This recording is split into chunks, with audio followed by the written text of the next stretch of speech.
ओम नमः शिवाय। आपके अपने चैनल शिव भक्ति 0.2 में आप सभी लोगों का हार्दिक स्वागत है। सत्य को नारायण के रूप में पूजना ही सत्य नारायण का पूजा है। श्री सत्य नारायण व्रत को करने से जीवन में सुख, समृद्धि और संतोष की प्राप्ति होता है। सभी तरह के दुख दरिद्र दूर हो जाते हैं। स्कंद पुराण के रेवा खंड में भगवान विष्णु ने स्वयं अपने मुख से इस कथा की महिमा के बारे में नारद जी को सुनाया। उन्होंने कहा कि यह एक ऐसा व्रत है जिसे प्राणी मात्र उस सुनने से ही लोक परलोक सुधर जाता है। मनुष्य को हजारों वर्षों के नए यज्ञ के बराबर पुण्य फल की प्राप्ति होता है। धन संपत्ति, कारोबार तथा स्वास्थ्य में वृद्धि होता है।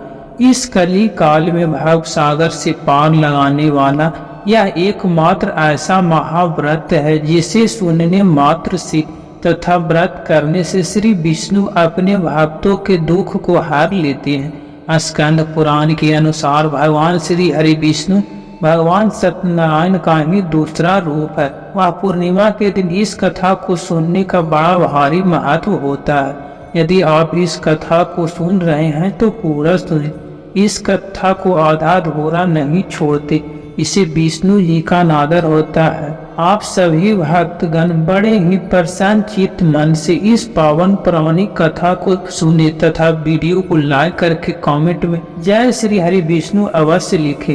यदि चैनल को सब्सक्राइब नहीं किया है तो चैनल को सब्सक्राइब करके बेल आइकन को दबा लीजिए। तो सुनते हैं श्री सत्यनारायण व्रत कथा के अनुसार। एक समय की बात है, नैनीसर तीर्थ में शौनक आदि 88,000 ऋषियों ने श्री सूत जी से पूछा, हे प्रभु, इस कलयुग में वेद विद्या रहित मनुष्यों को प्रभु भक्ति किस प्रकार मिल सकता है तथा उनका उद्धार कैसे होगा।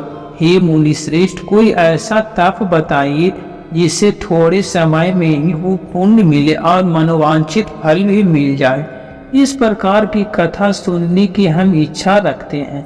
सर्वशास्त्रों की ज्ञाता सूत जी बोले, हे वैष्णव में पूज्य, आप सभी ने प्राणियों के हित की बात पूछा है, इसीलिए मैं एक श्रेष्ठ व्रत को आप लोगों को बताऊंगा जिसे नारद जी ने श्री लक्ष्मी नारायण जी से पूछा था और लक्ष्मीपति ने मुनि श्रेष्ठ नारद जी से कहा था। आप सब इसे ध्यान से सुने। एक समय की बात है, योगी राज नारद जी दूसरों के हित की इच्छा के लिए अनेक लोकों में घूमते हुए मृत्यु लोक में आ पहुँचे।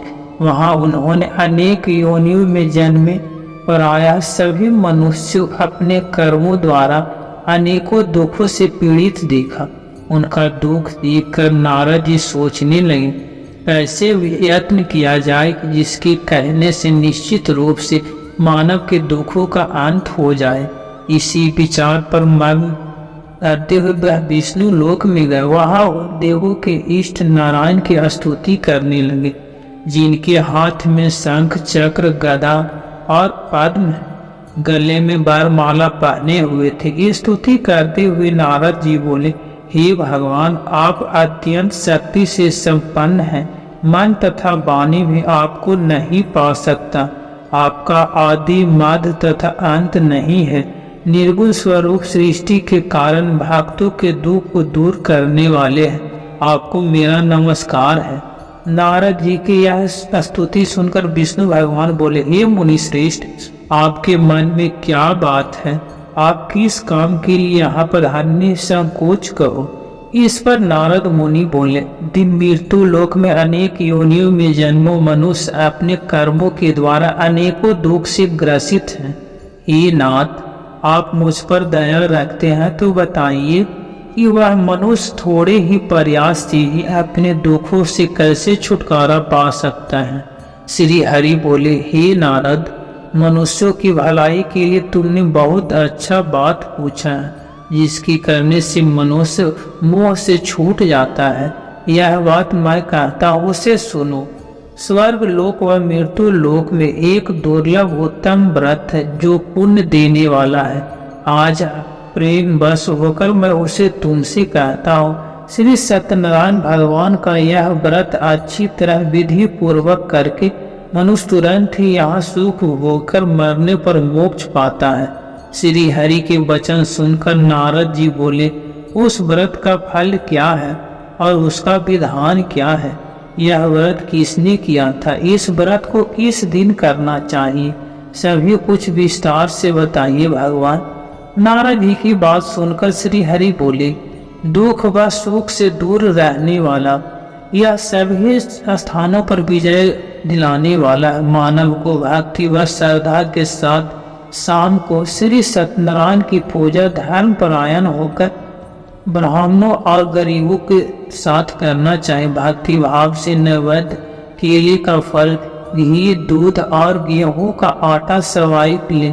गेहूं के स्थान पर साठी का आटा, शक्कर तथा गुड़ लेकर सभी भक्ष्य योग पदार्थ को मिलाकर भगवान का भोग लगाए। ब्राह्मण को बांधव को भी बुलाए। उसके बाद स्वयं भोजन कर भजन कीर्तन के साथ भगवान की भक्ति में लीन हो जाए। इस तरह से सत्यनारायण भगवान का यह कथा करने पर मनुष्य की सारी इच्छाएं निश्चित रूप से पूर्ण होता है। इस कली काल अर्थात कलयुग में मृत्यु लोक में मोक्ष का यही एक सरल उपाय बताया गया है। श्री सत्यनारायण व्रत कथा में पहला अध्याय संपूर्ण हुआ। बोले श्री सत्यनारायण भगवान की जय।